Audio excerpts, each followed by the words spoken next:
e Federatës Shqiptare sa i takon edhe kombëtarës tonë shqiptare patjetër për të parë. Po, do të flasim edhe për kombëtarë. Natyrisht jemi këtu, por shikon festa në Rogozhin, ka pas dedikim edhe për Duamenën, një futbollist i madh i cili humbi tragjikisht jetën në fushën e lojës ndeshjen me Partizanin, në kampionatin shqiptar të futbollit. Tashmë një tjetër titull në Rogozhin, një qytet vogël që shkruan një histori të madhe. Gjithçka është fantastike.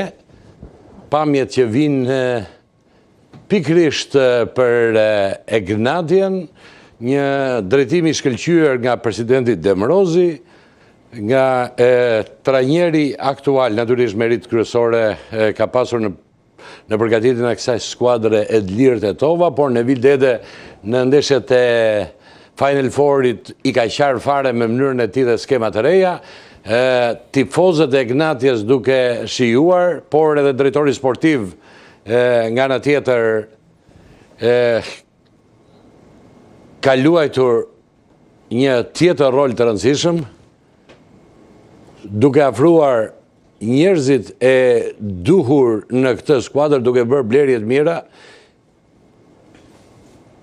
Kemi një Egnatia, po? Saro drejtorin e medias, Gjevdet Zega, profesorin. E kuptoj, po drejtorin e sportiv, drejtorin e sportiv që bën Klevisi, është gjithë ai, i cili e drejton dhe operon përsa i përket Mercatos Egnatias që lëvizin dhe shkojnë, por sjellin element të rëndësishëm. Është i qyteti vogël.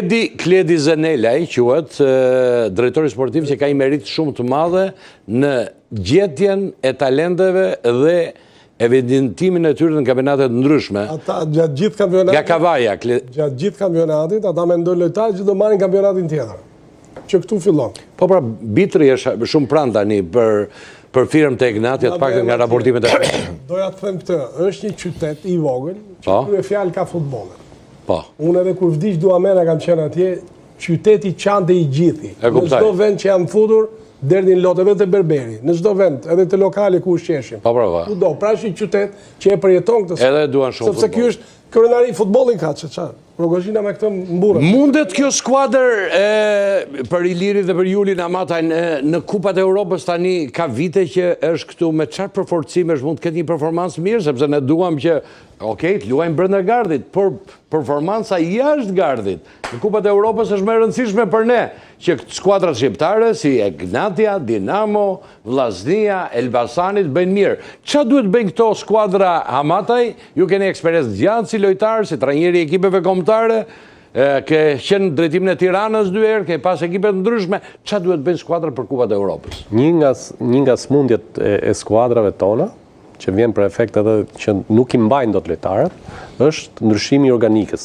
Në moment që ke një ndryshim shumë të madh në organik, nuk është se mund t'i zëvendësosh lojtarët për një muaj që ke ndeshjet e Europës. Dhe kjo është e pa logjikshme në futboll. Por arsyet nuk janë vetëm sepse skuadrat i ndryshojnë shumë, por vijnë për efekte ekonomike që lojtarëve të rëndësishëm, lojtarë ka firmosur për 2 vjet tani te Ignatia. Po, kjo është një gjë shumë e mirë dhe kështu do të funksionojë. Pra kjo skuadër duhet të ruajtur deri në periudhën ka ruajtur pak a shumë Ignatia, jo shumë. Po, se edhe në vitin e kaluar pati disa ndryshime dhe mundet tani të ketë diçka pozitive? Mendoj që tashme ka eksperiencën për ta bërë këtë gjë dhe mendoj që do tentoj, sepse 3 vite kampion, sjellin vetvetiu që ti të jesh më shumë, të tentosh më shumë në kupat e Europës. Dhe efekti Champions t'jep një lehtësi në këtë aspekt, sepse t'jep më shumë shanse për të shkuar larg, dhe kjo besoj që do jetë ndoshta viti i Ignatias. Okej, Edi, çfarë duhet bëjnë këto skuadra?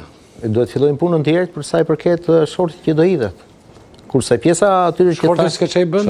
Po pra shorti. Inshallah ke fat aty. Po shorti që do hidhet domethënë që duhet fillojnë, duhet të jenë gati, të paktën skuadrat duhet me lojtar faza do të fillojnë më shpejt si i bie. Jo, s'ka fazë tani, nuk jep dot ngarkesa tani. Tani duhet të ruash gjendjen. Duhet të ruash ciklin ose javorin ose 3 javorin që ta bësh me ngarkesa të ulta, sepse edhe lodhja bën vetën. Nuk jep dot ngarkesa tani, se nëse jep ngarkesë do e marrësh formën, pastaj do marrësh shtator.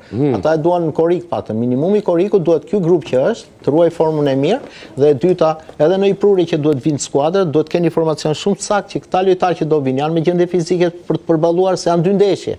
dy ndeshje, janë do të thënë një brenda një jashtë. Profesor. Qa fati kemi neve... Ndeshjet fillojnë korrik. Po që korrik luajnë lagjet. Okej. Jemi në Kupat e Evropës apo jemi në lagjet? Që atëre kemi, nëse në gusht... Në shtator ne jemi... Jo pra këtu është në Kupat e Evropës.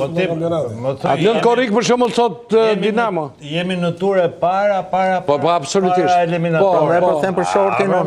Jo në Kupat e Evropës, e Kupat e Evropës. Kupat e Evropës, po mirë do kalosh turën e parë, se po s'kalove turën e parë mbaroja po. Po s'është turë, është para eliminatorë, nuk është. Dakord, kjo është Europa për ne tani. Por kjo është për Europa buri dhe tani. Po pse ju kur finale të Kupës Kampionat të dilni ju. Po ke lut prapë parë më dakord, po s'vajte në Champions League. Ken gjuni, nuk do më dëgjosh një herë. Po kjo është Europa jon, para eliminatore. Nuk do më dëgjosh një herë të të them që unë kam lujt. Dakord, më dakord. Edhe këtë e the ti. Po pra. Tash dalim te kjo që pyetje që i bëre Amatit se më pëlqeu shumë. The a mund të kemi ne sukses me këto ekipet që kemi? Po nuk bëhet kështu dhe analiza tani. Ne po flasim për Egnatin tani. Apo flasim për Egnatin. Tani po për Egnatin po fletaj. Po jo valla, po flasim për Egnatin. Presidenti sot unë e dëgjova me vëmendje tha që do mundohemi të futemi në grup. Futja në grup. Çfarë grupi? Në grupin e Cilin grup? Eliminatorëve që është, do të thënë dy eliminatorë, dy ndeshje. Po do keni 16 ndeshje deri te grupi. Po jo mos janë 16 ndeshje. Conference League, më nëse kualifikohesh një herë në Champions League, pastaj ke derën hapur për Conference League. 4 ndeshje janë. Sa e bukur është bërë?